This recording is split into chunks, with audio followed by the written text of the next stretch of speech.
Canadian Bank earnings just around the corner. We will kick off Canadian Bank earnings with TD Bank. They're going to report, I believe, on the 23rd. It'll be very interesting to see what they say and what kind of earnings they report. Overall, in my opinion, Canadian banks, well, we really haven't heard much from them recently, other than TD, which we'll talk about shortly. Royal Bank doing extremely well. They keep doing well. Their recent acquisition of HSBC, I think, is going to help their earnings. Haven't heard much about which banks may increase dividends. Don't know if we're going to see or get a dividend increase from any of the banks. We know that banks in general raise dividends 1 or 2 times on average per year, which is great, which is why it's such a staple for Canadian investor portfolios. You get the bank stocks moving higher over time. Most bank stocks, start on the bottom left and move to the top right on a chart.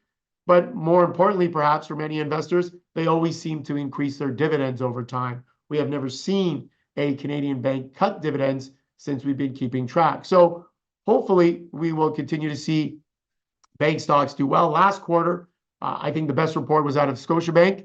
Their restructuring has really done well, has really gone well. So we'll see what Scotiabank says. But overall, U.S. banks reported pretty good earnings, in my opinion. Some of them sold off after the earnings report. But I think the earnings out of the U.S. banks bodes well for what we're going to see out of our Canadian banks.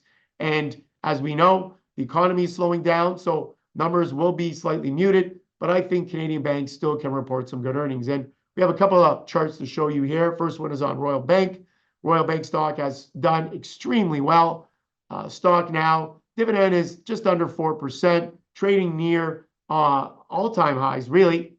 Just a whisker from all-time highs in around the $142 a share. Highs we've seen closer to 150, so not too far off. And second chart we have on Scotiabank.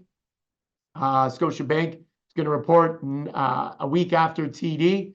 And you can see how Scotiabank has slowly moved to the downside. But most recently, coming out of the fall of 2023, Scotiabank stock has started to move higher once again. Couple the cheap price of Scotiabank stock with a 6.5% dividend yield. And I think you have the makings of a great income and growth, or growth and income investment idea. And again, for those investors that can handle the risk that Canadian bank stocks bring to the investor, the average risk that these ideas have in a portfolio, if you're okay with the risk, I think you can look at Canadian bank stocks. We're all going to be watching. Bank stocks will report, as I said, starting on the 23rd, and then the remaining will report just before month end. So I'm looking for some good things out of Canadian banks, led by Royal Bank, of course. And they'll kick off, as I said, on the 23rd with TD Bank reporting.